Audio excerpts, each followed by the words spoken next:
welcome everybody. The purpose of today's IEP meeting is to hold an addendum to talk about Henry's progress from his annual IEP in May. And Steffi, I have your parent rights. Okay. Do you want me to review those for you, or do you have any questions? Those are the parent rights that you got when we signed the assessment plan. And yeah, I think just having a copy is fine, and then I can let you know if I have specific questions. Okay, so we are recording this IEP today based on parent request, and so both parent and the school are recording the IEP. And I also wanted to provide the team with copies of the specialized academic instruction progress for summer. And then Chris sent me one as well. I don't know if you had anything as far as OT to add to it. Oh, yeah, but we can just take your verbal information. Okay. So if you want to pass those around, and hopefully I made enough copies. My printer was a little stinky. It smells like warm out there. Thank you. Well, it's definitely on because there's paper moving over here. This is set up before. Yes, everybody has one of those, right? I think this blower's not working. It's maybe just that blower. Sorry, I can always crack the door open if I need to. Although it's not going to help, it's hot out. Right. Okay.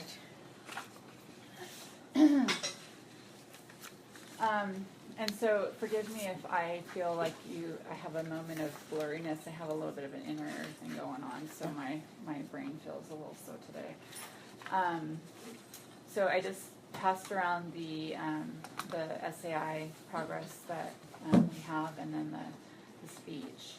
And so we're going to talk about that today. And then did you have anything else you wanted to talk about? Yeah, I have 3 goals today, and I also have something that I can share with you if you'd like. Number 1, I have this show and tell of curriculum for you guys.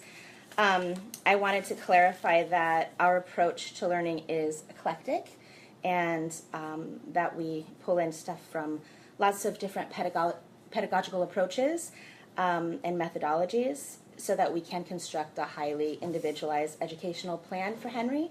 So to give you an idea of what his home education independent study environment looks like and how enriched it is, I thought I would just go ahead and bring the stuff we're going to work on the first half of this semester. There are other materials that I'll be pulling out. I didn't bring every single thing that we'll be working with, but those curricula and also just learning materials that aren't specific to a curriculum that we'll be drawing on.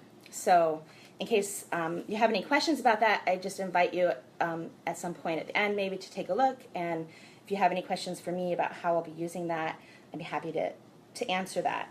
I'm also obviously working with Lindsay, and we're continuing to develop more clear ideas of what curricula are working for Henry and how curricula that have worked for him or haven't worked for him in the past might be modified. So I think there too, in correlation with Lindsay, we'll have a very individualized, personalized educational plan that actually looks at where he is developmentally while keeping those standardized goals in mind. So I'm really happy to be working with you, Lindsay. Thank you.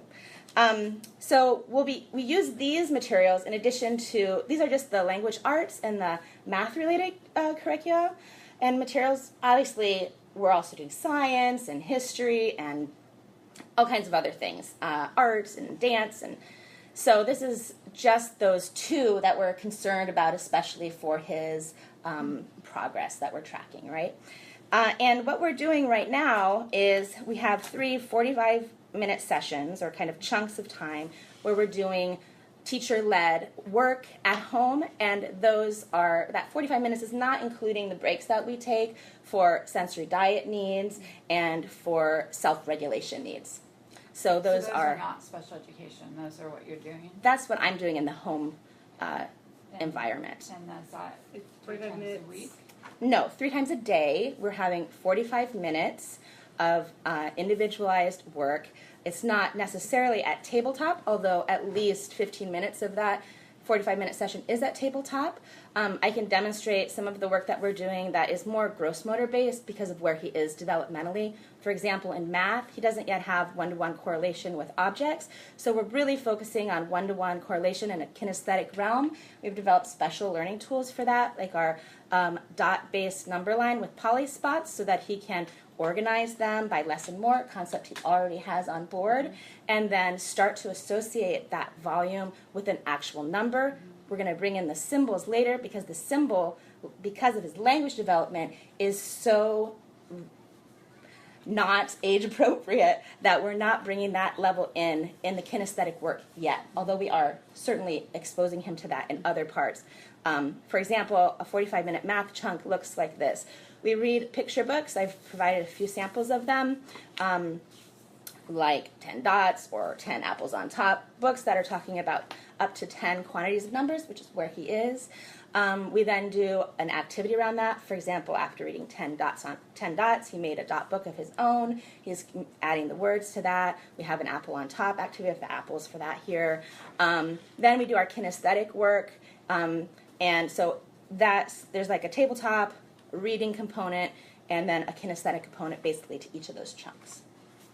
So anyway, I just wanted to bring that because I'm a really hands-on learner, and I thought the sheer volume of enrichment available to him would be impressive to you and maybe put at ease any concerns about curricular support and also structure.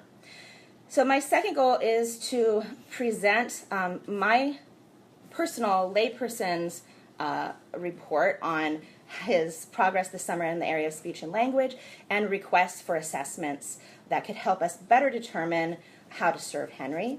And third, I want to listen to you guys. That was probably the most important goal. I want to really hear the findings that you all are presenting, both Ocean Grove and the contractors for Ocean Grove.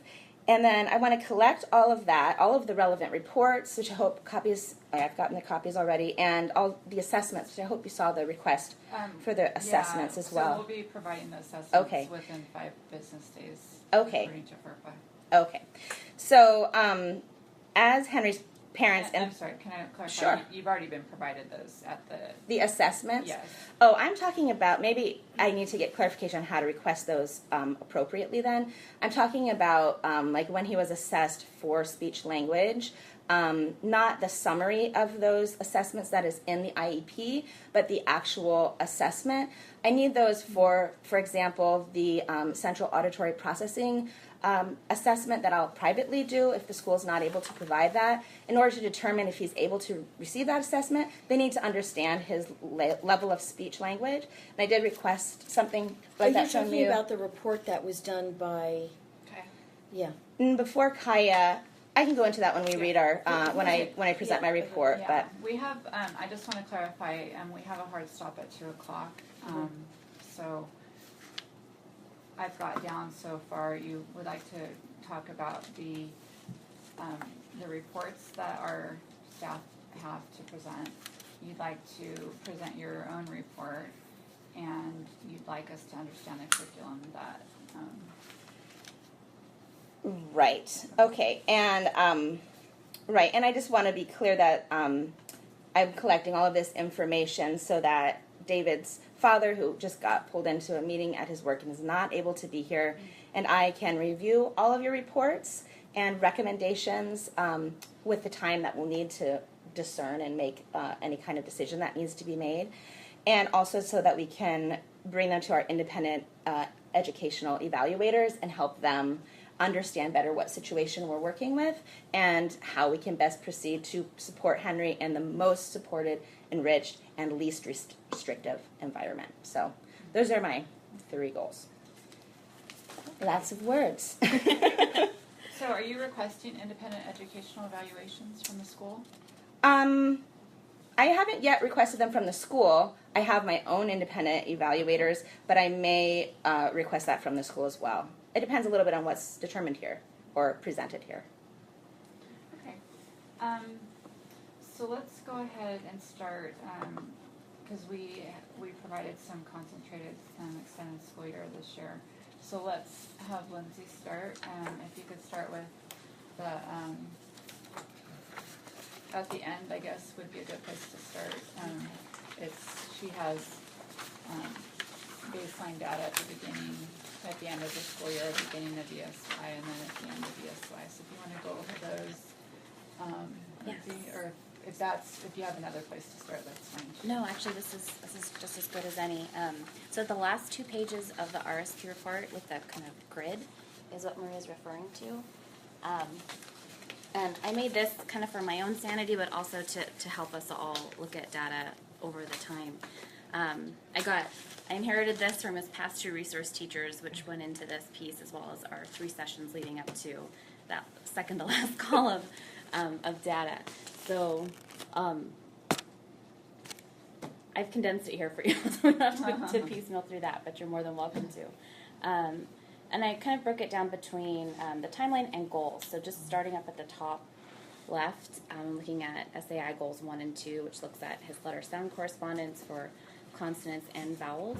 And we know this is something he struggles with, right, in terms of speech and language, just with sounds, not even with symbols just yet. And at the end of kindergarten, so for his 5-18-17 IEP, his baseline was that he could imitate 20 letter sounds, including A, and they could identify H, E, and O 90% of the time.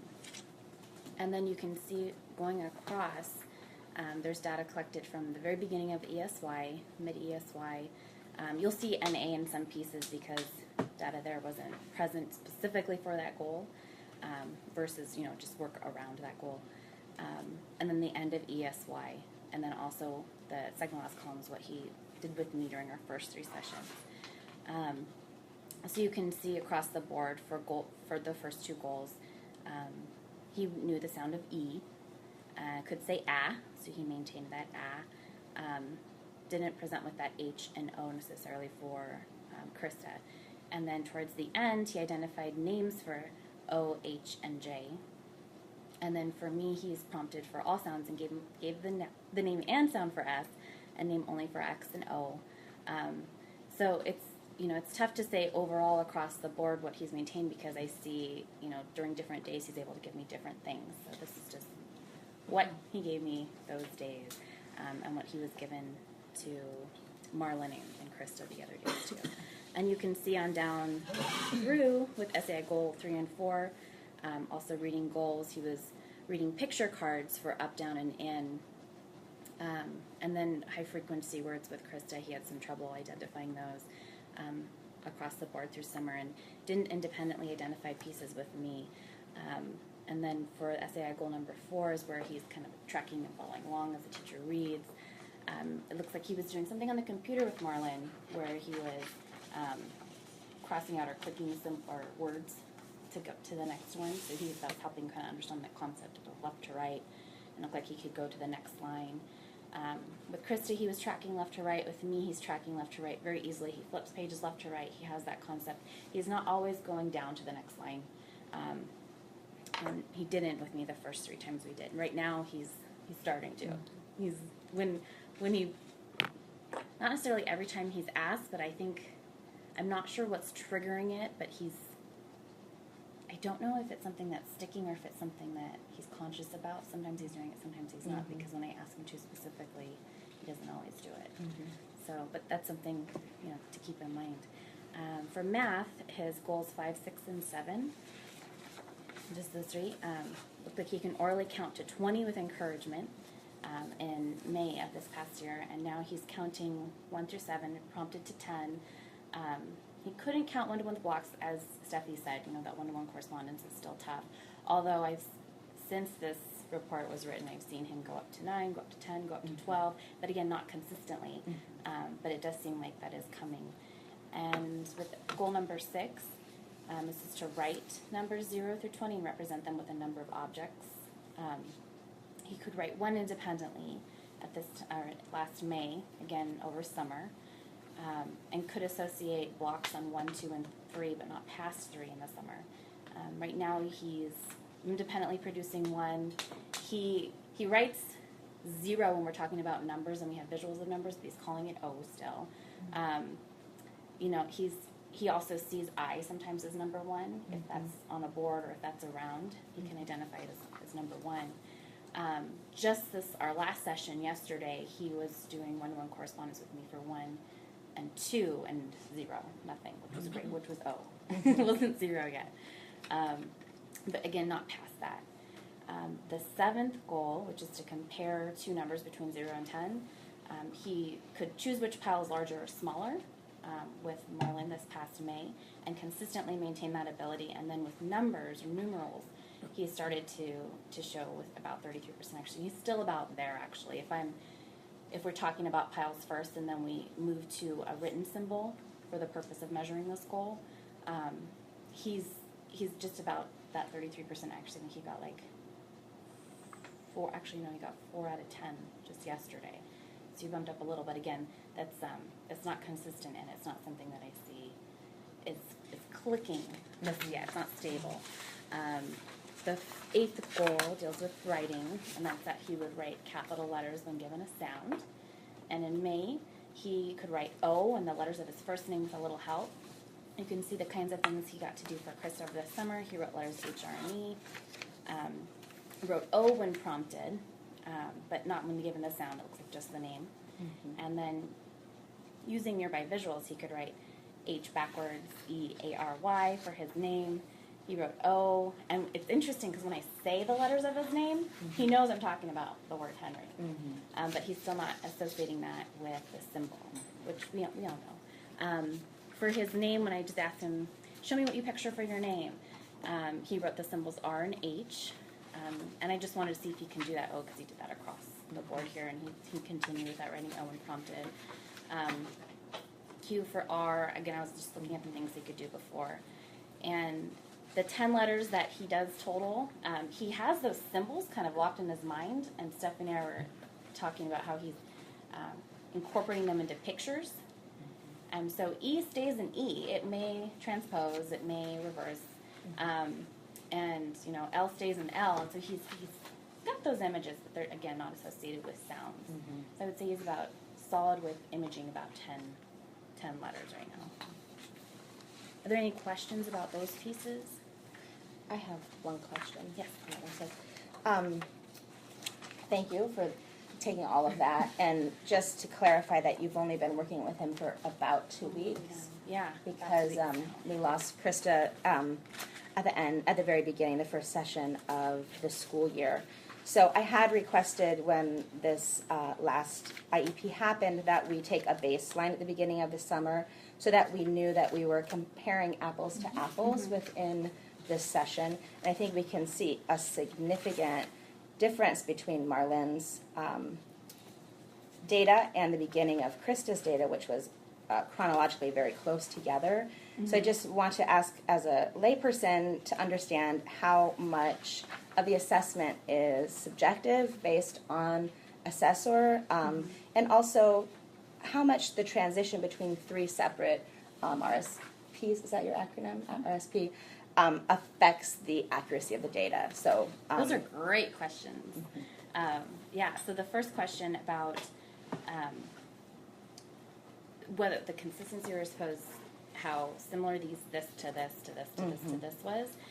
Chris and I actually had talked about that somewhat in depth because we were looking at, the All About Reading assessment. We were trying to pick a measure that was the very beginning of the summer, something appropriate to his level. And I know she had tried the All About Reading, but he wasn't quite able to access all of the pieces of that. So she dropped back down to just goal-based. Okay, what are we doing goal-based? So it was more like informal, observational type of assessment. Which mine was as well, and which Marlon's was as well. So that begs the question again, okay, so different raters, different people. It's not to say we gave the exact same verbiage every time. That's absolutely true.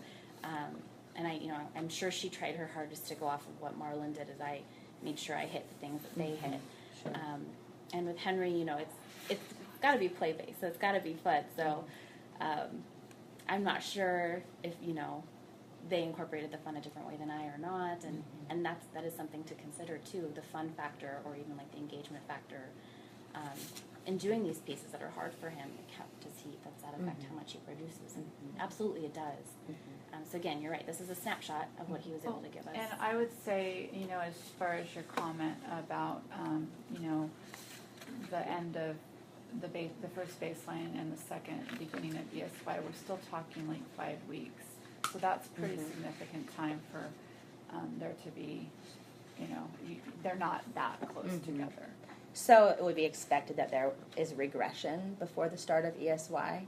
Well, there could have been, correct, but we would have hoped that there wouldn't have been since you were teaching him throughout, Oh, the end I of- was not teaching him throughout. It was just the services that Well, you were but you were receiving. teaching him through the end of the school year. Right, Okay, yeah. so then there shouldn't have been a regression, because we're really talking about, Let's from see, the end ESY of school. started June 27th, and the last day of school was May 23rd. So there's about a month Right. of no instruction Okay. happening. And see, for me, the fact that we have a first grader that is significantly below grade level. Yeah. We're talking 2 years below. Right. That I would have hoped that you would have continued that during the summer. Well, then that should have been articulated that that was an expectation. Okay. So I think, And I'm just trying to figure out since I explicitly requested that we have a baseline for the people working within the summer so that we could, I knew we were switching from fall to summer and that there may be some subjectivity inserted more than usual since you're changing the whole apparatus basically. So I think that we have to just be aware of that a regression happened in that month span, and it was maintained, and some things were progressed, although overall, compared to Marlin's data, there was general regression. So I'm just trying to look at the actual data that was collected and how it Yeah. was collected. Well, and like I said, we have a student, your child, your son, that we are concerned about. He is working at a pre-primer level, maybe beginning of kindergarten for a little bit, but as he's, enrolled in our independent study program, that gap is getting wider, and that's a concern. Yes, you articulated that concern last time. Right. So, Chris, do you Yeah. want to go over your Sure, yeah. information? Did you get that to work? No, it's 78 degrees in here. Before Chris starts, Yeah. We're gonna lose weight. do we have an audiogram for Henry? Like, do we know that hearing is not part of this? Yes, I You do, didn't okay. bring them. Well, That's fine. yes and no. We have had 2 audiograms performed, which have shown no problem with hearing. Hearing, However, mechanical. what I'm going to request and have requested is auditory processing. Okay. Right? So, because that's a whole other part of that, Right. which we don't have data on yet. Okay.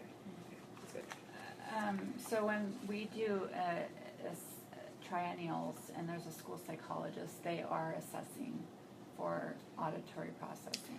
And how did that go with Marilyn reviewing her evaluation? Yeah, she felt like it was accurate, and she felt like it was appropriate based on,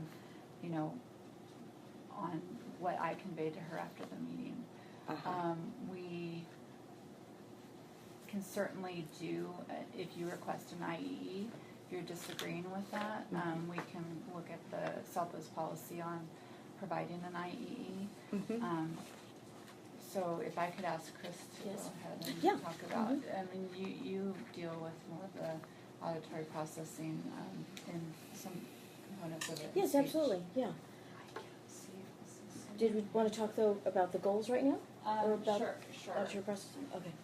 So, I'm just going to give a statement here of the end. Of course, I don't know if everyone knows, we just started seeing Henry for the ESY period.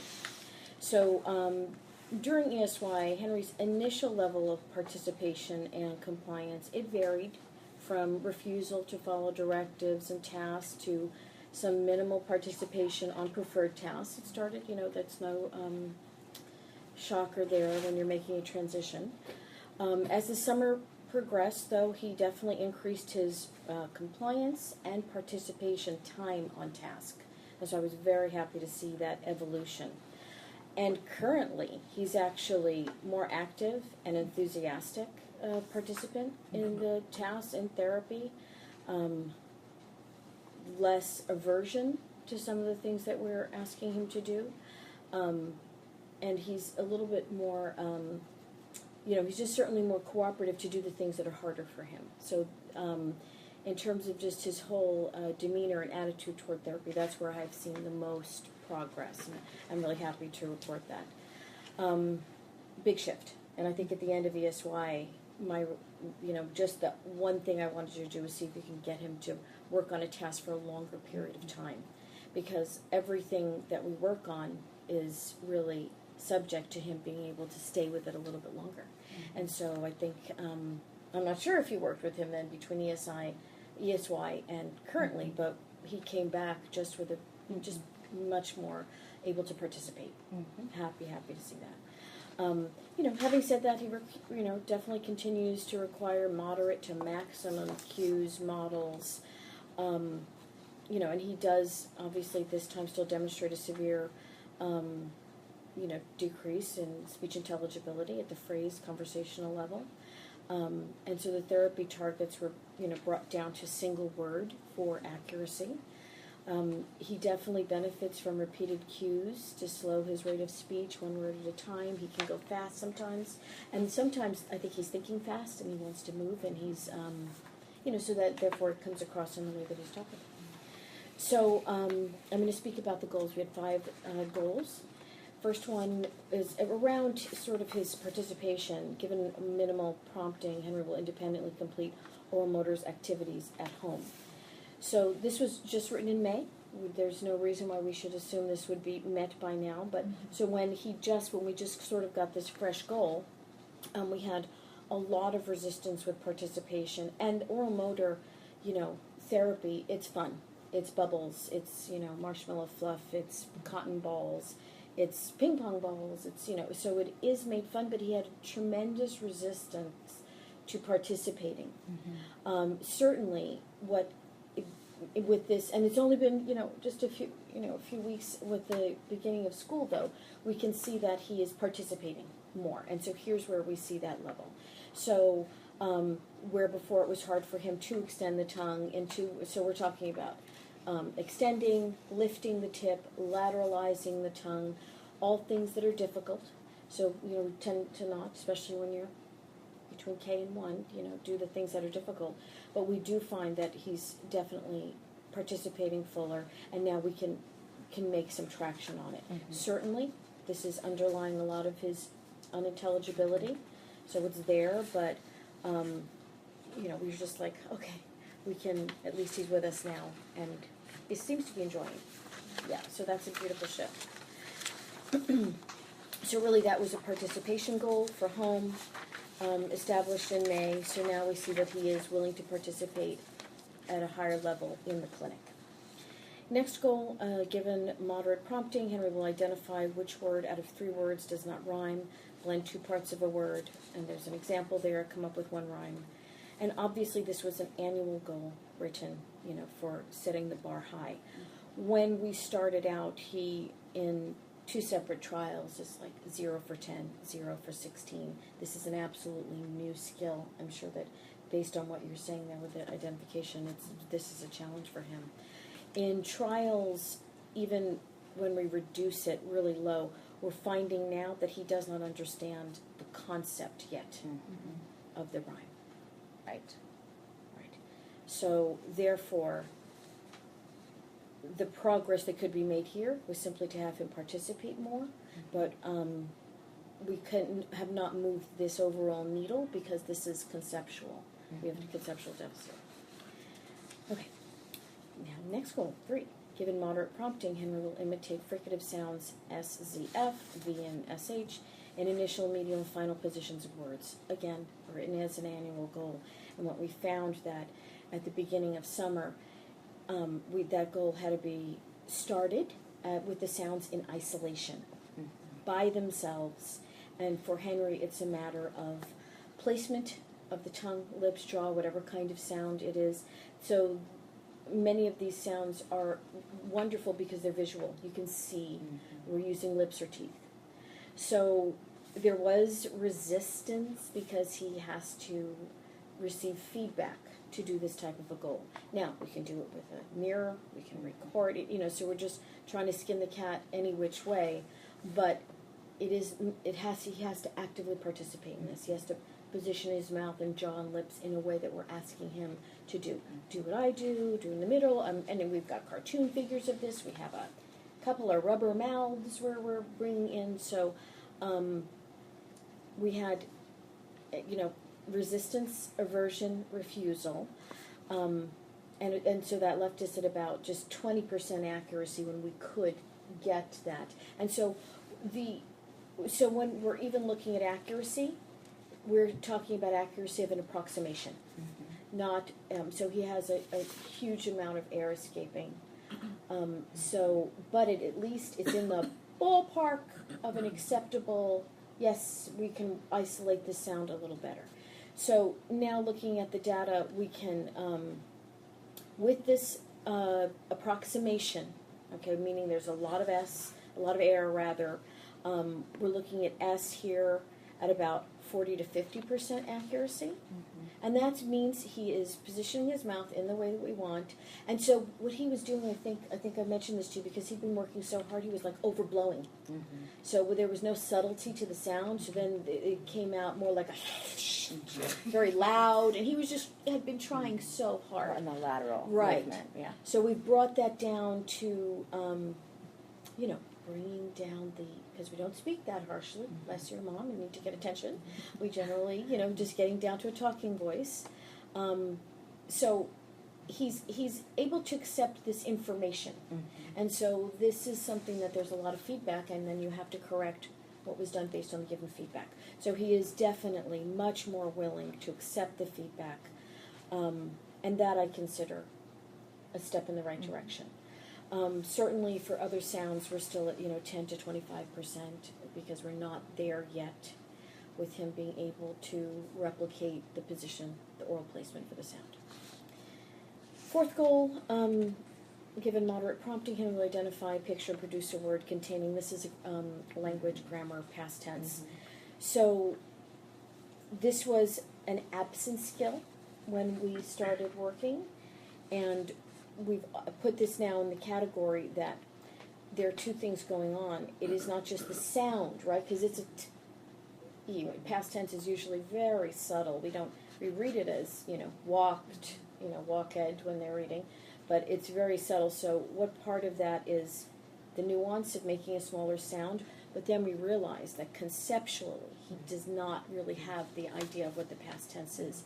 So therefore, is the error he keeps giving the present tense, or is the error the sound is impacting? And so in teasing that out, we realized, well, he actually doesn't have the concept.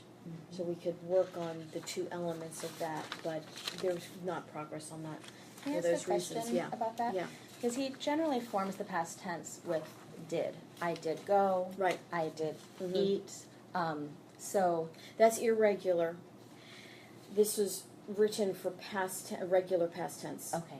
Yeah. So I'm just So it's to a huge understand. difference between did and do. They're two completely walk and walked, Right. not so much. Right. Right. I'm just trying to Yeah. understand where he is conceptually, because if he does understand the general concept of this happened in the past, Yeah. and then there are different parts of past tense, Sure, all of that, yeah. and regular and irregular verbs, and doing it wrong. He did Yeah. the same thing with pronouns. Yeah. So he did not use second person or third person pronouns. Or actually he used third person, but he didn't use second person at all. And it was the same debate. Yeah. Can he not make that slide for Right, you, right. which he can now make? Yeah. Or does he not get that concept of there being different types of Right, people that we're yeah. referring to in different? Yes. So- if we can see that the concept is emerging, Mhm. and there you have it with something as active because the do is a very first person, right? Right. So that's a good sign. So then there's something concrete to springboard off of to widen the concept of past tense and other verbs, or with other people, or not myself. So that's a very good sign and something to know to be able to use it as a springboard. So I would say he's on a growth chart then, but is not using it has not mastered that concept to the extent that he can use it across all the regular past tense. Right. Does that make sense? Yeah. Yeah. But it is emerging. And I'm just kind of Yeah. wondering if we then adjust the goal that it addresses the fundamental part of that, or I know this is an annual goal. Yes, So yes. maybe it's just helpful for me if I'm working with you on any of these goals Yeah. to understand in the home area, like when we're telling stories, we're Yeah. retelling, you know, that's part of what we're doing, and Yeah. that what am I helping him when he's retelling? I would love to have support in helping him achieve this goal and understand how those are broken down so that I can support what you're doing. We can Yeah, work together and on actually, it's actually an excellent point. Which, if depending on where the conversation's going, I would. This is a typical annual goal for a child that during testing, testing was done, showed that they did not have regular past tense. A very typical goal. Then we put it on the goal and we work toward it. Right. But I think for Henry, the goal is not just that he doesn't produce the regular past tense all the time. Like, and some kids will just say it different. It's just a kind of an error. Right. For Henry, I think we're seeing these are conceptual Right. goals, Yeah. and therefore, when we write an overall goal, we don't write all the things we do to get to it. A more appropriate goal, though, because he will not achieve this probably in the time we've put down there, Right. especially with semester markers. Right. It has to be written much more fundamentally, and maybe even at the awareness level. Okay. So that's what I think I personally learned from. We had an IEP in May, and then boom, start working on the new goals. Right. So, and then not have been a part of that process Right. before. Right. But testing's testing. It's very valid. But then comes the actuality of applying what we see. And can I just Yeah. ask in relation to goal number 2 then, Yeah. with rhyming? Yeah. If we are to continue, that would be a similar situation Yes. of really Awareness. focusing on, which all three of us are Exactly. doing. Right? And there is some progress that some of us see, and being able to communicate as a team to say, oh, this is what's working, this is what working, is getting a little bit of emerging, Yeah. And how we can really Yeah. partner on that. I would love Well, to, you know, to do the that. inherent in the program is our ability to consult formally, and Lindsay and I do consult formally. Like, well, let's calendar it. We're going to do it now for this year. That we have we have the flexibility to coordinate so that, and especially we have students in common where the deficit is reading and phonology that impacts spoken or perceived Yes. language. Sometimes they're not. Yeah. Reading is reading, and they've got the verbal part down. Because So he seems it's to have here. phonological, Yeah. phonemic, Yeah. so many levels that are foundational before Yeah. the articulation Yeah. part. So, Right, and so I think that would certainly regular consult would help us all, and I think not just be on the same page, but to actually tips and stuff like the do and did thing. Right, if we're all realizing that. Thank Okay, you for yeah. that. Fifth goal, Henry will make the sounds, S blends, ST, SP, SM, SM. So again, this is derived from testing. He's given an articulation assessment, and these are identified as also sounds and errors, so it's put as a goal. But for Henry, when we don't have the fricatives, a fricative is a part of each one of these blends, it's going to make it hard for him to master. Having said that, and then, frankly, we had a lot of resistance around the sound making. And maybe, I'm not sure what his therapy was like before. He could have been just working really hard and not moving the needle, so this is, and articulation therapy, again, language, we can work with language and play, and we could do a baking thing, and you can get language a lot of ways. Articulation, you've got to participate and do and learn, just around, listen, and it's you have more buy-in, more participation. So now, because we have that established that wonky yet an approximation for S, we've made a little headway here between 30, maybe 30% accuracy. If we can put it in an easier sound like SP rather than ST, where you have to lift the tongue up. But the needle isn't going to move greatly on this until we can work on the sounds in isolation that are part of the blend sound. Sure. This is accurate that they should be a goal, Right. right? Yeah. Yeah. Okay. Yeah. So one of the things that I know that Steffi had Mm-hmm. concerns about before was that she felt that all of his speech and language issues were impacting his ability to read, and so I wanted you to speak to that. There is an absolute correlation between, because we learn sounds before we learn to read. So language is innate. We're wired to learn the sounds of the language we're exposed to. Reading is not innate. Reading is more of, you can explain what kind of, it's a multiple skills. We're not wired for reading, we're wired for speaking. So when there's a gap, there are specific, so in the way that they do inform one another, reading deficits are specific to reading. Phonology is a part of reading, and that's how it would impact. So where we can see that he's not made progress because he's missing some fundamental kind of awareness stuff, of course that's going to impact his ability then to do a more of a cognitive task with sound.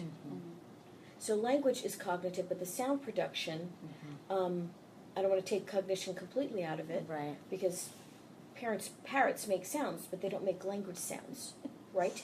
So it's not just making a sound. It's there's a difference between a morpheme and a phoneme. Phoneme being a sound in English, morpheme being a sound that gives meaning, Yeah. right? And that's what separates us from other animals that do make speech sounds, but they're Right. not right. They don't. They're learning it as a blocker, not as meaning. Yeah. So yes, there is an absolute. This is not new. Yeah, So speaking information. directly to that, I am going October 2nd for training at the Linda Mood Bell program in San Luis Obispo Which for one? the LIPS program, Yeah, which I've brought with me, and which Yeah. maybe not everyone is familiar with, but they associate the oral motor in 3 different ways: the visual, the tactile, the feeling it, and the hearing it. Right. So it's a multi-sensory, incorporating the motor planning, their motor oral Yeah. motor. Sorry, Yeah. if I use the wrong word sometimes. To learn to read. Right. So it focuses initially on the introduction of the phonemes in those different groups based on how they're made, Right. and then associates the symbol with them Right. later, so that we're working on auditory discrimination, which is an issue with Henry, Yes. right? Yeah. We're working on the production of the different phonemes, hearing the different phonemes, and then we're adding the symbolic component on top of that, Right. so that we're not. For Henry, what happens a lot of times if we overload him with things that are frustrating is that he shuts down. Like if we've had a thing at speech recently where we were the new pathologist who we love, speech pathologist, was doing some counting with him. Henry doesn't get counting yet, right? Even rote counting Yeah. to a certain level. Yeah. So adding that level is such an additional frustration for him Yeah. that you wouldn't usually think, because he's 7 years old. But for him, that's such a frustration that he can shut down and then not produce at level or show at level what he can do. Yeah. So anyway, so I'm really looking forward to becoming trained professionally to provide that service for him through Linda Mood Bell, and I'm hoping that's going to be a real game changer for us to connect those phonemes with the seeing and doing his mouth, and then with the symbols and how we bring that into reading. So I commend you, and I actually think it's a fabulous component. And just for you to be trained in this way, it's just like bravo that you're going to bring this to him and enrich his home work in that way. So what they've done, over 2 seconds, they've codified all the things that we do. And they said, here's a package program with all these steps. So Lindsay's doing the same things, elements of that, as am I. This is part of the work that we do. For you to be trained and have a system at home will just, I'm sure you're thrilled. I think it will be. And I move the already needle for possess him. the curriculum, so that's in place. Just if there's Yeah. questions from that end of things for Barbara about like what curriculum is actually in the home, that's in the home already. but the formal training isn't. I have the manual, but Yeah. it's a little different to have the manual than to actually Yeah. be Well, trained. it isn't so much curriculum, I think, as an approach. Yes. Yeah, right. Although there are like the mouth cards. And Oh, sure, yeah, but those that, parts. right, but curriculum is defined differently. This Yeah. would be an approach to Yeah. increase his reading skills. Yeah. And phonetic awareness skills. Yeah. So I had a question because he's been in our school for 2 years. Or is it 2 years? Mhm. Okay. And I know last year I had suggested that we get some systematic curriculum, and I also know that it hasn't been ordered for this year, and I would have expected that it had. Well, most of been it's ordered. already in place, so that's probably why it hasn't been. Or as you can see, most of it is already in place, and a lot of it I have bought from my personal funds. So I have gone up to the resource center this year already, and several of these things are from the resource center, like this storytelling boxes and retelling. I'm talking about the past tense. These are purchased a couple of years ago, I believe, through the funds that we have, and we continue to work on because it's still emerging. And then I've supplemented with my own funds different ways of doing the letter building. I've also gotten from the resource center like the Play-Doh cards from the Handwriting Without Tears. So then I don't know. So all of this, a lot of these things I've just purchased myself. I have down here the Right Start Math, which is from the Resource Center, from funds from the Resource Center. But So you're there's so much curriculum. You're doing this 3 45-minute sessions a day. Is that what I understand? Yes, now that the school year started, that's what we're doing. And I think it's working really great. Basically, one chunk I'm doing language arts, one chunk I'm doing math, and one chunk we're doing social studies, history, or, we're doing that other component that's not as, all that other stuff So is you're getting crammed into one chunk at this point in time. Like one 45-minute session of English language arts and one 45-minute session of math a day.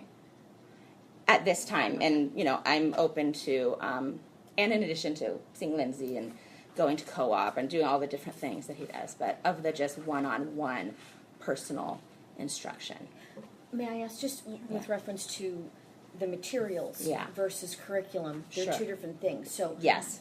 with the curriculum though, do you know where he is Ah, with the sound right. stuff? Yeah. That's what I.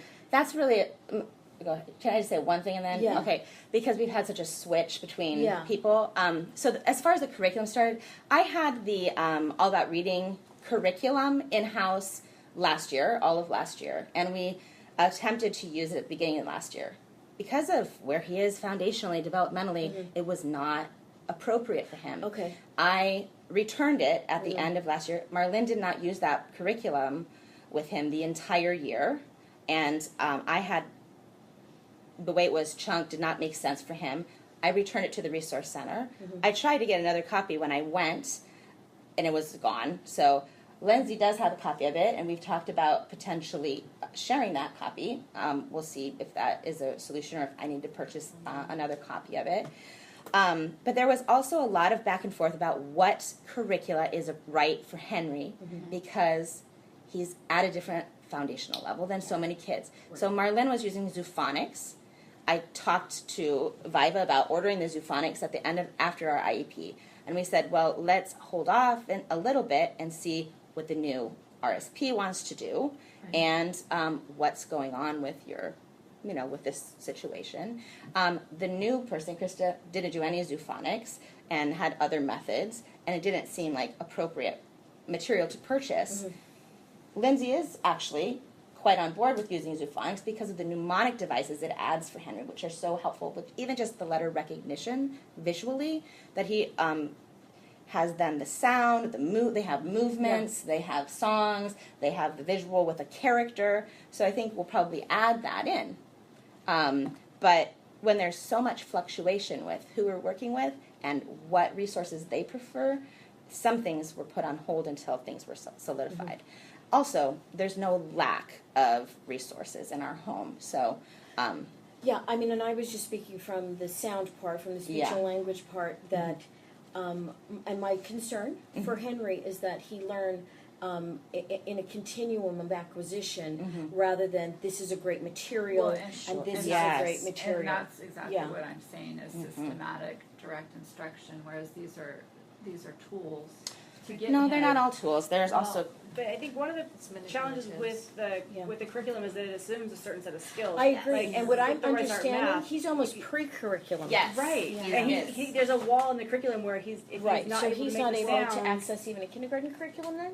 Correct. he's Yeah. really kind of end of preschool. But I mean, if you want to, Okay.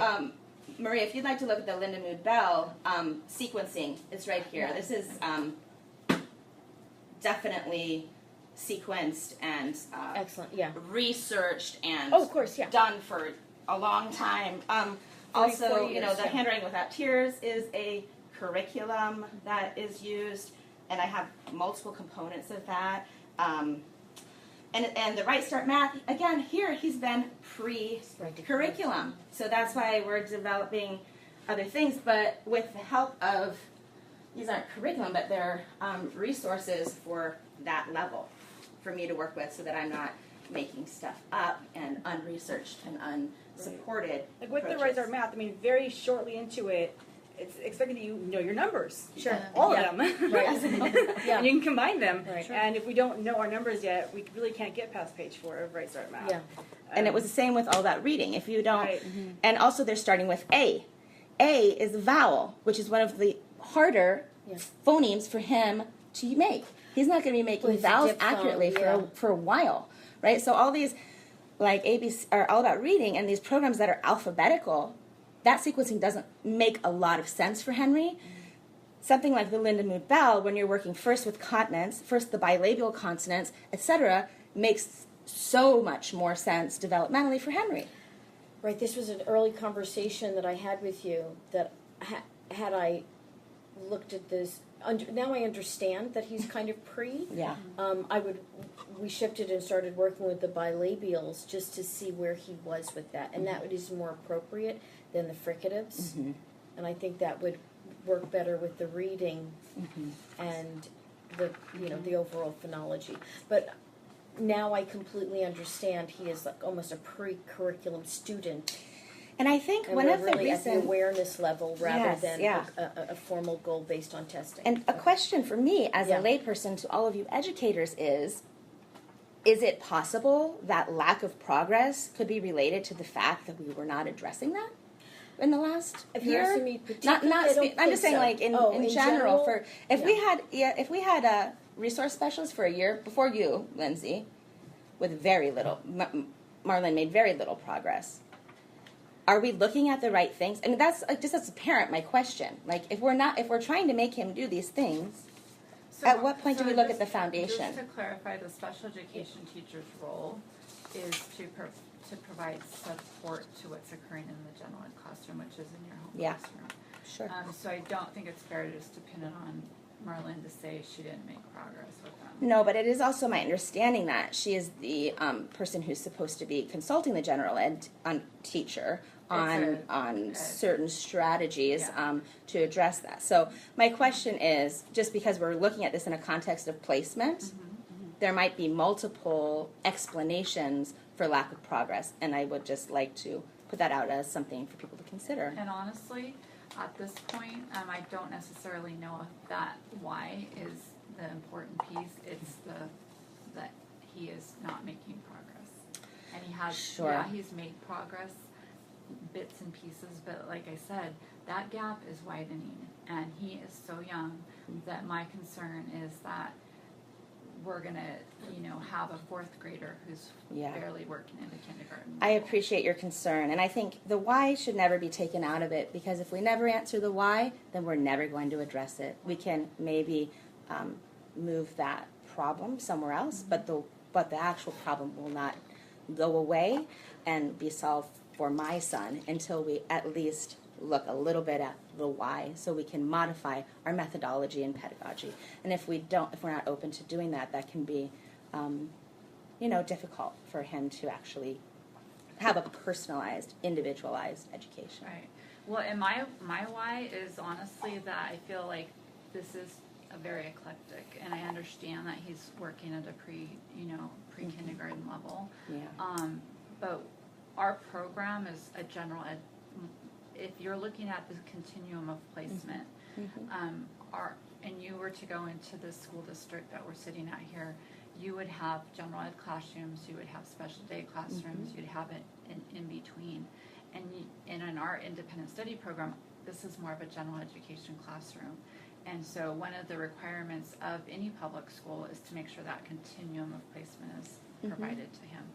And I mean, I don't know what you think, but or you as far as like his progress, and I know we haven't gotten to you yet either, but I just feel like if he was in any other public school, that he would be having access 100% of his day to professionals that are trained in special education. And I know you're his mom and you love him to death, but you're not a special education teacher, and I think that's what he requires. I appreciate your opinion and for articulating that. And if it comes to the point where we need an independent educational evaluation to come to some kind of agreement or go through mediation, I'm happy to do that. I don't necessarily agree with your analysis, but I see your perspective. What are your thoughts? Something that you had said, Steffi, kind of struck me about, are these goals something that, and I'm kind of putting it in my own words, but are they something that is attainable to him given his, deficits in the area of speech and language and whatnot? And I remember having the same conversation at his initial IEP, because I got to test Henry for the academic portion for his initial IEP, and I remember sitting up at Pediatric Therapies and really talking about the goals and rewording a lot of goals so that they paired well with what he was going to work on in speech. And so I know that was taken into heavy consideration this past year, because that was, very, very much supposed to be aligned this past year.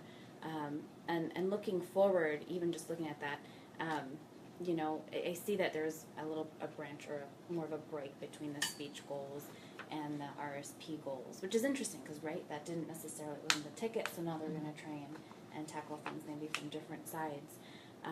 But with respect to the continuum of placement that came up after that,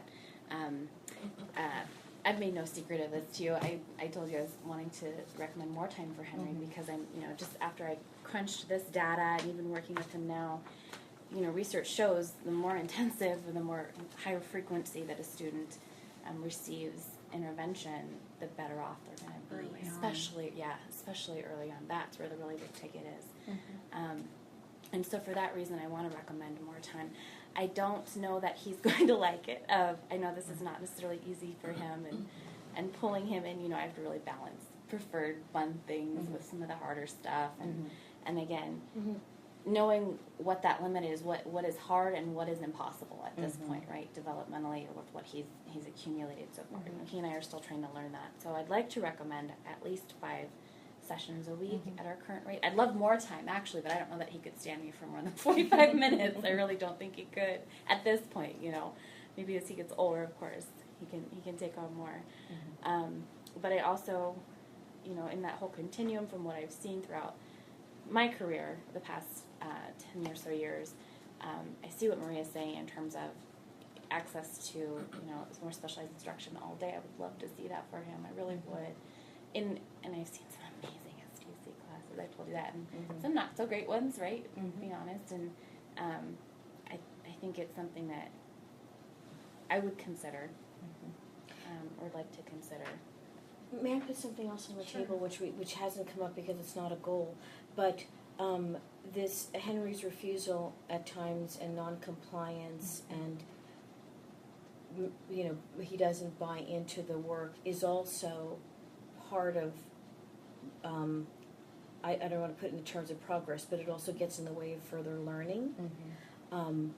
So I don't know what the psychologist came up with during their assessment. This was over a year ago. I mean, but it's it a was factor 2 years ago. that maybe does require some people with specialized skills to work with a child that is averse to full participation. I don't know. I think I'm not sure what that looks like. Well, Yeah. so But it's a factor. in a Yeah. special education classroom. I Mhm. mean, the special education teacher is the teacher. She's not mom and the teacher, and Mhm. so I'm assuming we all have kids in here that But I don't have those issues at home. They're not presenting at home. So but they're presenting at our clinic, correct? they were, right. Yeah. And Sure, even yeah. just when you're waiting. Oh. When they're waiting. Oh, for- sure. Yeah, I mean, he, he beats his own drum. Yeah. And I just think that I can see over the summer that was a problem for us to put our teeth into this a little bit more. Do you have that? I'm still kind of novel. I think we're at a Oh, you just started. eighth something Okay. session. Never mind. Yeah. But I am Carrie? noticing when I'm pushing him Yeah. on, the pieces that are tough. And I'll OT definitely is, get that. I would like to hear from Yeah. you, but of course, with the caveat that it's a lot of fun to do OT. And Right. our Yeah. gym is set up Yeah. for the Henrys of the world that need to I think he just that is how he learns is through movement and hands-on experiences. So it's really set up for him. But I still get So he's not doing tabletop OT. He's not working on sometimes, 5 yeah, minute stuff. and Yeah. in fact, a lot of times Yeah. he'll initiate that if it's something that he Yeah. has. There was one day he came in and he had a plan of something he wanted to make, and he planned it out. He used all the tools. He stuck with that thing for the whole session for at least 45 minutes, and that was probably the best attention I've seen. But it had to be something that he, Right. on his Oh, plate. sure. So, I mean, yeah. and that's to me like the thing with Henry is he's got to be on board. And it's got to be something of high Right. interest. It's something he's got buy-in. That's what helps him regulate and stay interested. But I still get resistance when I start. I was yesterday. We did obstacle course, and his letters are definitely still challenging. I'm seeing production when it's in tactile form. That he's definitely interested in it. Yeah. I'm so excited to work with him because I see that emerging so well right now, and so curious how to best support that development. But so much of it comes, I think, from that symbolic, and that reading skill. For Henry, it's just got to be something that's meaningful and that makes sense to him. And when I get the resistance, is you're introducing something that either I don't understand or it's too hard for me. But I'm as I'm new. I'm not new to Henry, but I'm new to working with him more directly. That over the summer, I've kind of figuring out some of his patterns of resistance of how to best. Because I think sometimes you can put down the line and say, no, Henry, you've got to sit down and wait, and this person's turn. And okay. So, but it takes a while to build that rapport to get to that point for him. So I do see his from the times that I've seen him initially when we started working with Henry, that his attention has greatly improved. But I do feel like the multi-sensory approach definitely supports his learning, and I don't feel like he actually, if he's sitting down, I don't know, I feel like, is he really learning if he's doing that? And I think when it's something that he's into, he can, but he really needs those for it to all make sense for him. So I don't know necessarily the best match, but I definitely would need a situation where he has had all of this multi-sensory components and having a really strong team working together, because I feel like his learning style does require those higher expertise and willingness to think about things differently and have that playful approach, creative approach, but also and keep pushing him, but but figuring out how to best push him so he doesn't resist and he's not available or shut down. I just think it is a component of his learning. Definitely. Yeah. So Viva, what do your learning records look like with Henry? Over the course of the last 6, we haven't had a learning record this year. No. Yeah. Because he participates in so many language arts activities as part of a group and also at home, there's a lot on the learning record that can be indicated as making progress toward. I mean, he will discuss what he's reading, he'll recall facts, he'll show me where in the book, if he's read a book about lizards or frogs, and we'll look through the page where, well, how do you know that a frog is different than a toad? And he'll find the right page and he'll show me where it is. he acts out stories. I mean, you did that whole Reader's Theater last year, right? So he really gets into the stories, and he gets into the nonfiction when it's related to animals and insects. I don't know if he does nonfiction. He's done like a whole insects. Maurice Sendak and But like nonfiction that's not related to animals. I don't know if you've done like given like sources or anything like that, have you? So animals, yeah, it's usually which is okay with me. Yeah. So I mean, there are a lot of standards that he is making progress towards, or he's working on each learning record meeting. So in that way, it looks really good. But there's no mastery at any kindergarten, or there's not any grade level. Mastery, no, because he never really masters those phonemes. Now he's tracking the words, so okay, that we can consider that one a mastery. I wish on the learners we could put mastery. He participates in the discussion. You can narrate the other tab. Yeah, there's a little space though. Like I can't really. I'll show you. I'll look again. Okay, I mean, Check it I out. can put a few sentences. I miss the narratives. I'm probably the only one who misses those narratives. We used to have where the ES would have to write a narrative of everything, and now it's just they're clicking standards. But there is a tab to narrate if you have Okay. the urge.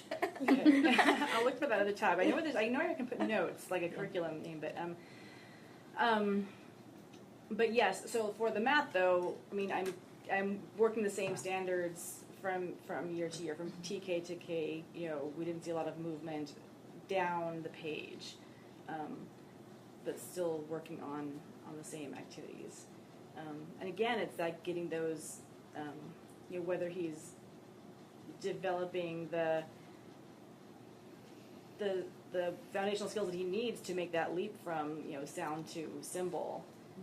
That's the leap that we're not making.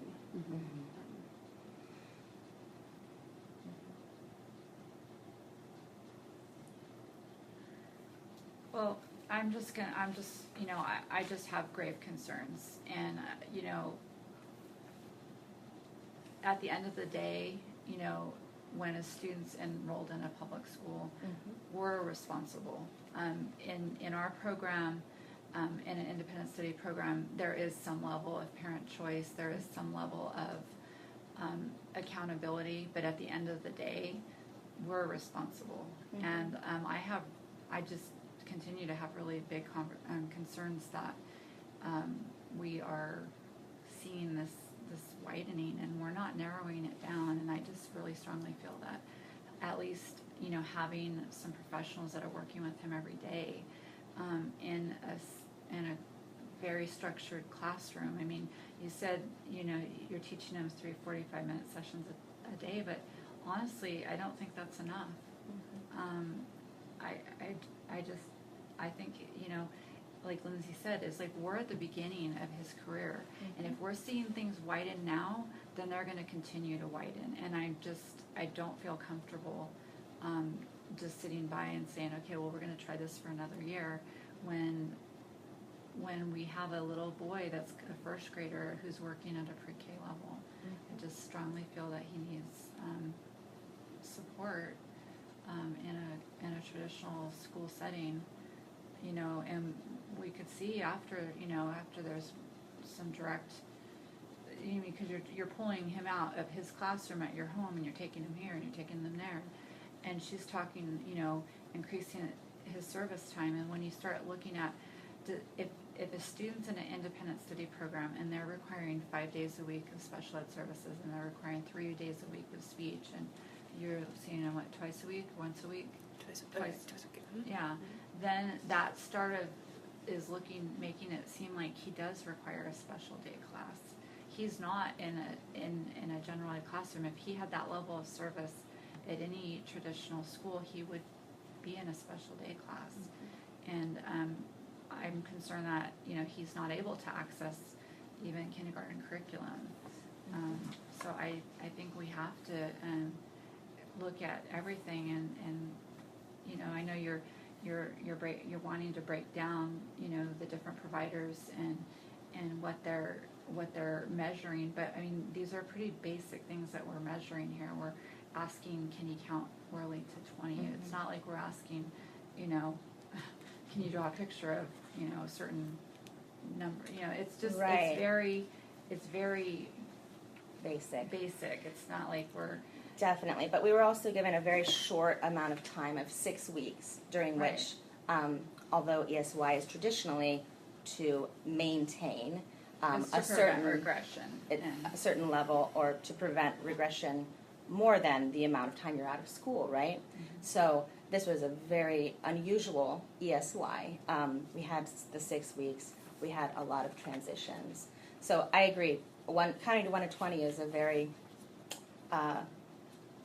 normal and objective goal. However, looking at the data is subjective, and because we had so many transitions, if we're really looking, can we show any progress so we can determine if he'll make any progress in the semester after 6 weeks with, 3 different people or 2 different people? I think maybe it merits a little bit more time to collect data and see observation, observe how he actually performs, with a little bit more consistency and continuity between who's working with him.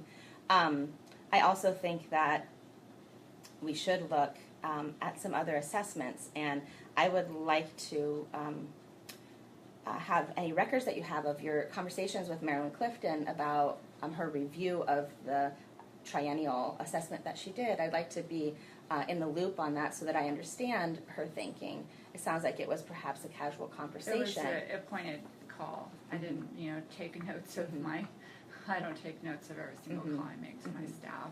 Well, it's a serious thing because if we're Right. saying that he might have processing issues, and that's something that's in the realm of Marilyn Clifton's purvey, if that's what she does, I need to know, why she doesn't think that processing is an issue. How has she ruled that out based on data she collected a year ago? I would like to have more information on that. I also think that it would be good to give some additional assessments in the area of the oral motor or the motor speech and see if that is a component of what is going on. And I requested that at our last IEP as well. So I don't know if the school's unwilling to provide that type of assessment or what's the situation there. Yeah, it seems like they did, and there are goals for it. For the oral, well, Yeah. there's no actual assessment. There was, Well, the oral motor isn't necessarily an out-of-the-box piece of paper assessment. sure, okay. It's it can be done within the context of a comprehensive evaluation with a checklist. A checklist is: can you lateralize? Can you elevate? Can you protrude? And so we look at for each articulator, cheeks, lips, tongue. Can you do these 4 things with them? And so it must have been done because she came up with a goal around the tongue, lips, and jaw, and that's an Right. accurate goal. Mm-hmm. So Right. this isn't. You wouldn't just write that if every child didn't need it. So there must have been something that said, yeah, and I completely agree with this goal. Mm-hmm. So, yeah. So maybe this is the time then for me to provide you with my additional report for your consideration. But before we adjourn, because I know you said we have a hard break at 2:00, but maybe you could pass this one to Maria. It has some additional things connected for her. I don't have enough for It's okay, we can everybody. share. I can Okay. All right. And this is something you put together. This is just me and my lay person, Okay. fun that Oh, I I'm like sorry. to do. Okay. Oh, okay. Who's this Kate? What's that? Kaya? Kaya. Okay. So, Henry's speech and language development has been persistently slow despite early intervention through the San Andreas Regional Center, his IEP at his local district, and services received at his local district, and after enrolling in Ocean Grove through our independent study program. So I just wanted to kind of point out that this is a pattern that's happening. And although I didn't have a report yet from Chris, which I now have in place, she had informed me that no assessments were performed this summer, and I attached the email Well, so where let she me said that. clarify assessments because Yeah. we're talking about 2 different things. Uh-huh. There's formal assessments and there's informal assessments. Chris and everybody that works with your son Yeah. do informal assessments ongoing. Oh, Formal yes, assessments I understand are the only difference. done- But Yeah. I had requested information about assessments for the CPAD, and had been told at that point no assessments were performed, and maybe we had a miscommunication semantically there. But she just needed to know. She didn't need a formal assessment. She needed an assessment about where is he language-wise, so I know if I can assess auditory processing. So probably I could have communicated that more clearly No, I with think you you then. did, and there was an assessment done in May. So that was that was done, there was a trial in May? No. A year ago. That was Oh, a year ago, okay, yeah. got it. That's why I needed that information. Oh, so then what you had, though, was an end-of-semester progress report. From Kaya Schindelbeck from PTC, who had not Right. yet performed any of the apraxic screenings or any of that stuff, but had recommended that he's showing symptoms of apraxia or other speech motor disorders Yeah. that should potentially be looked into further. But anyway, so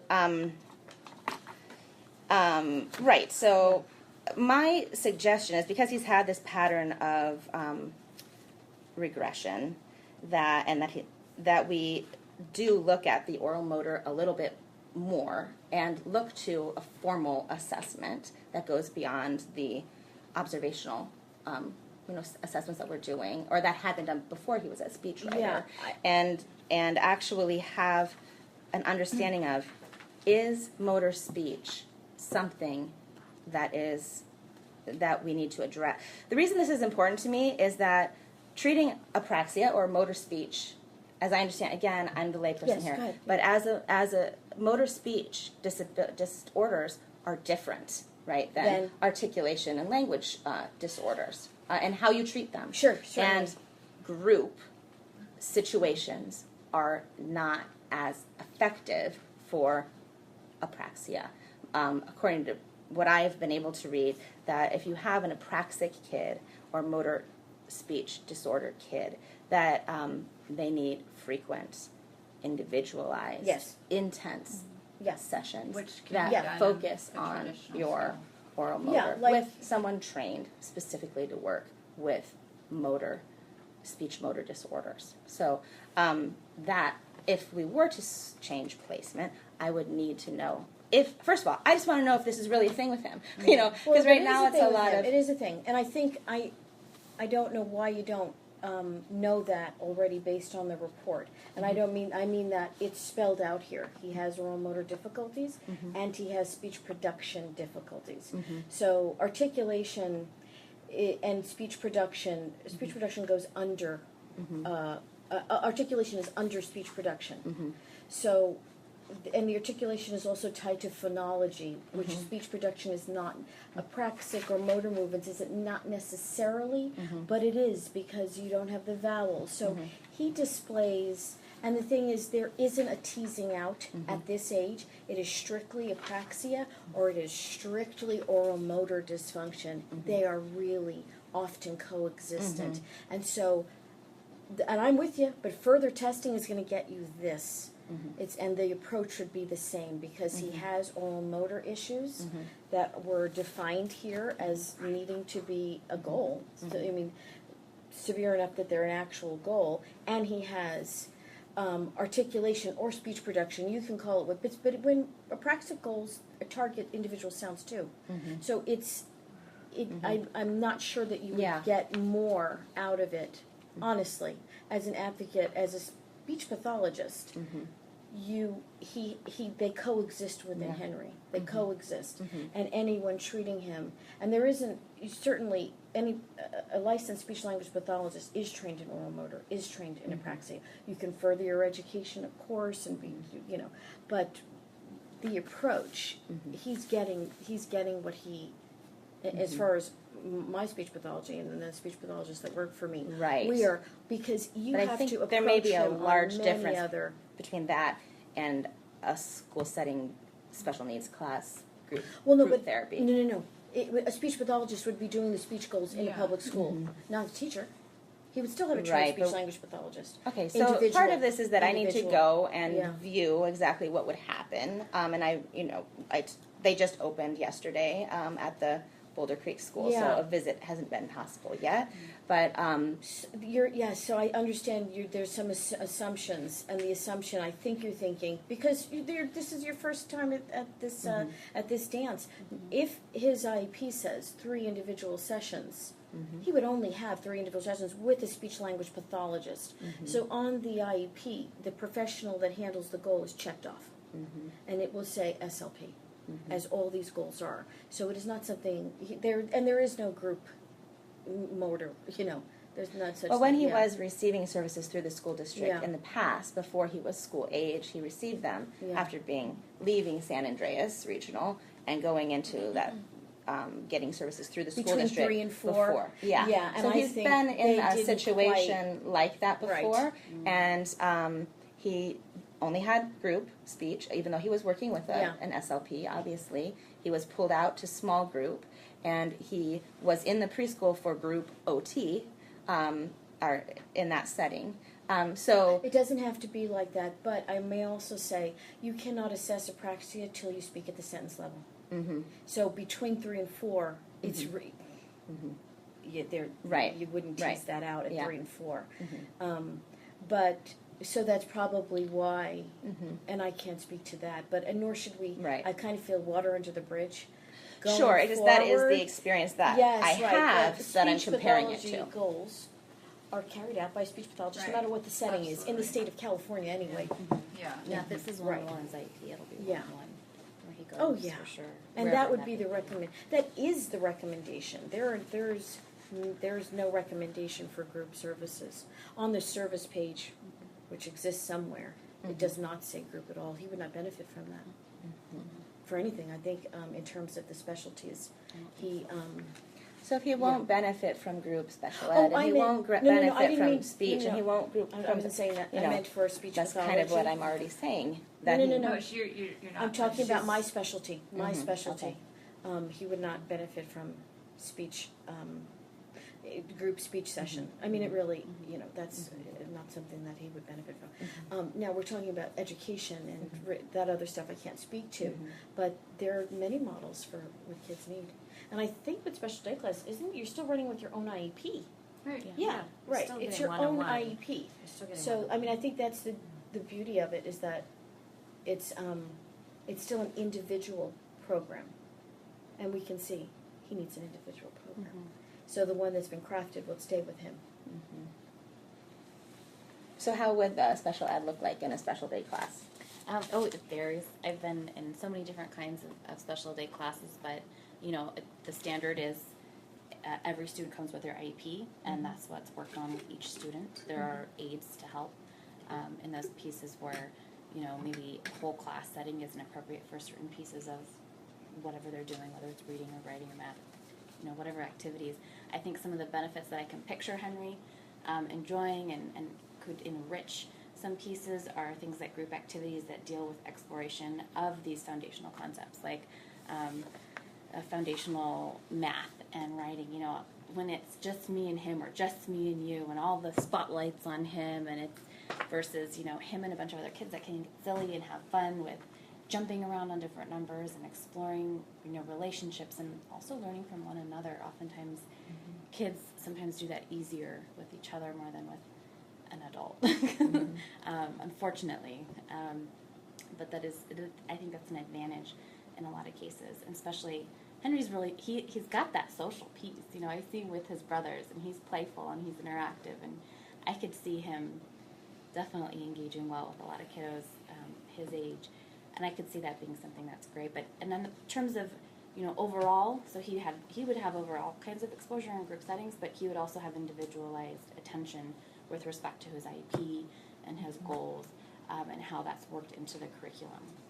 And that's something you and when you're going to go look and explore and see what options are out there, can bring up with their teachers. Definitely bring his goals and say, hey, these are the pieces that are unique to him, and then watch for things that are going on in the room when you're there that correlate to them, and then know that if and when Henry does join wherever he joins and at whatever point in the future, that's going to be a conversation that you get to have with that teacher. How are we going to do this to support Henry? And that's exciting, actually. It's exciting for me. I don't know how exciting it is for the the teacher, and I doubt. Well, I'll just not say more on that topic. But thank you for your input on that. So I want to go. You did such a beautiful Well, and description. I actually had the opportunity to, I have a friend of mine that's a first grade special education teacher where I live, and she had asked me to come in and just watch her teach and see what I thought.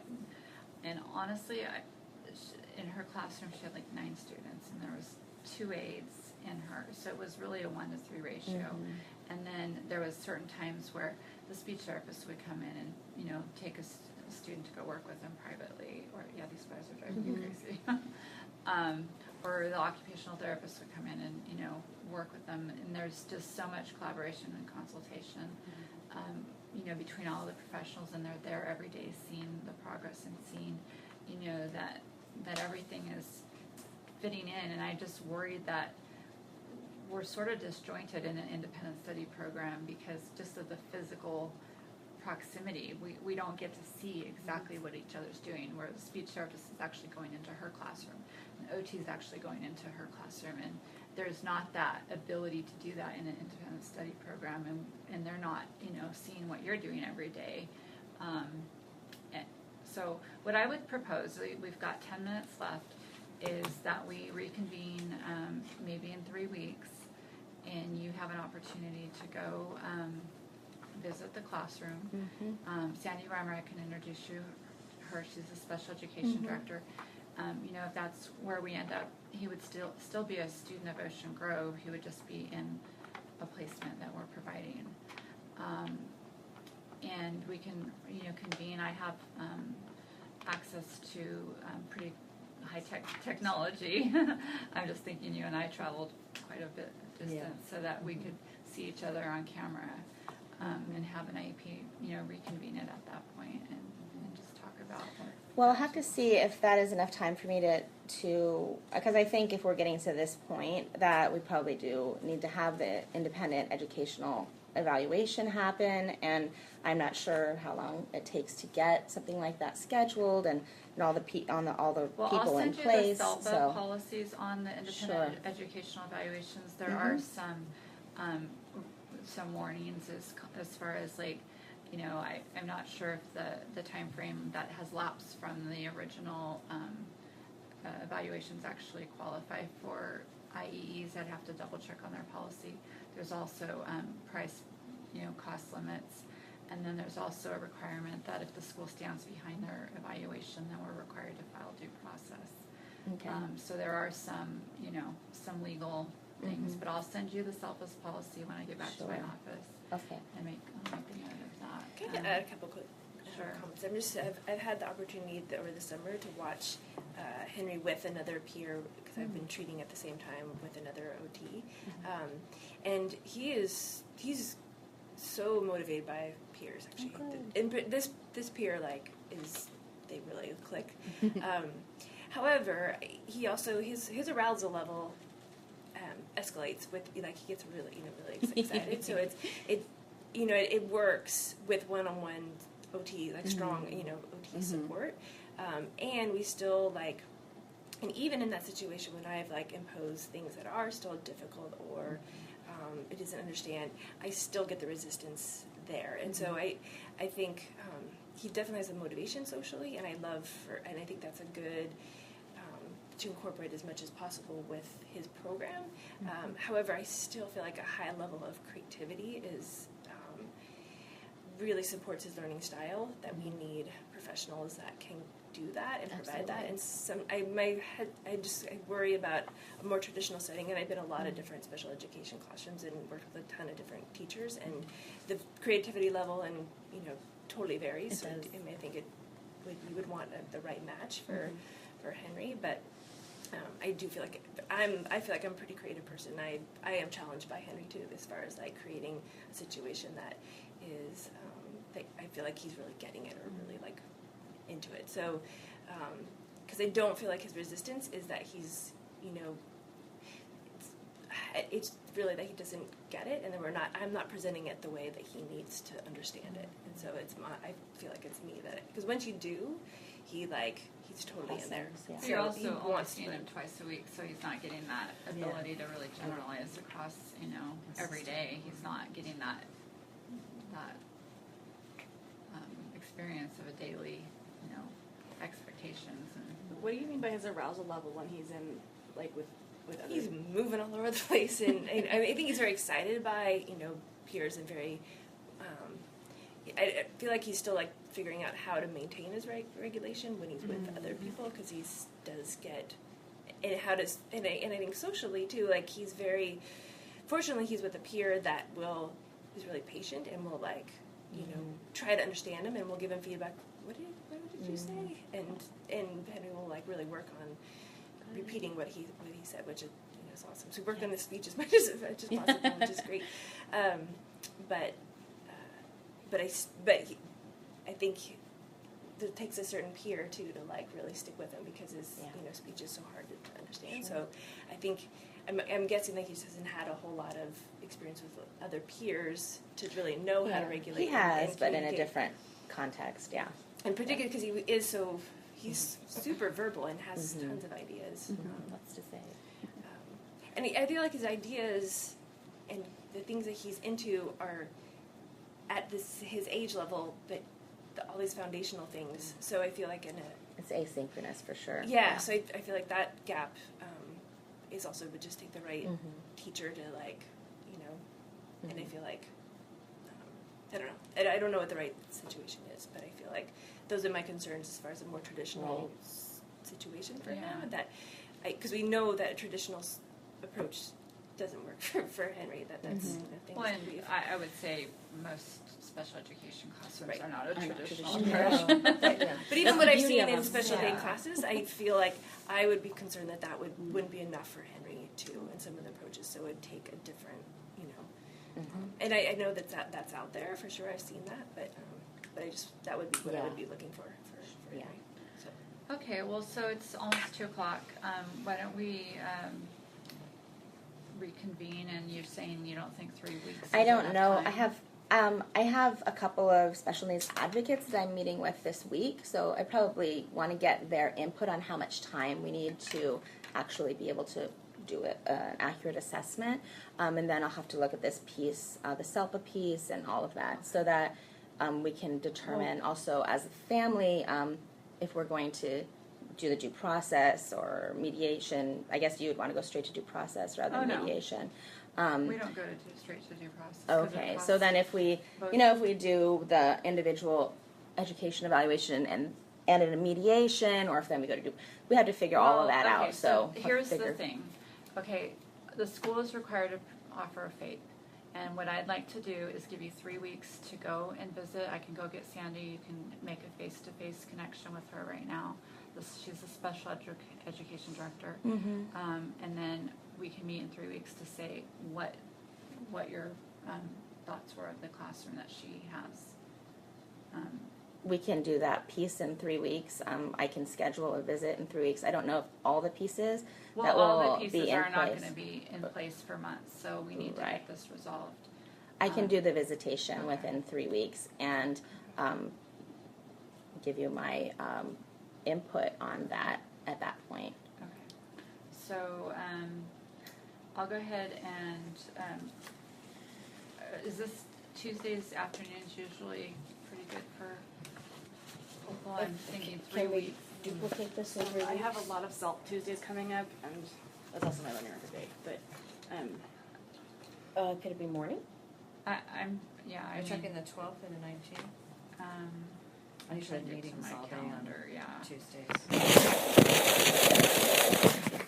I'm going to turn off the recording because maybe not. I'll just leave it on. Oh, okay. It would be the 12th of September? That's 2 weeks, is it? Oh, I'm sorry, 3 weeks would be the 19th. 19th, okay. We do not currently have anything scheduled on that day. Well, at 4 p.m.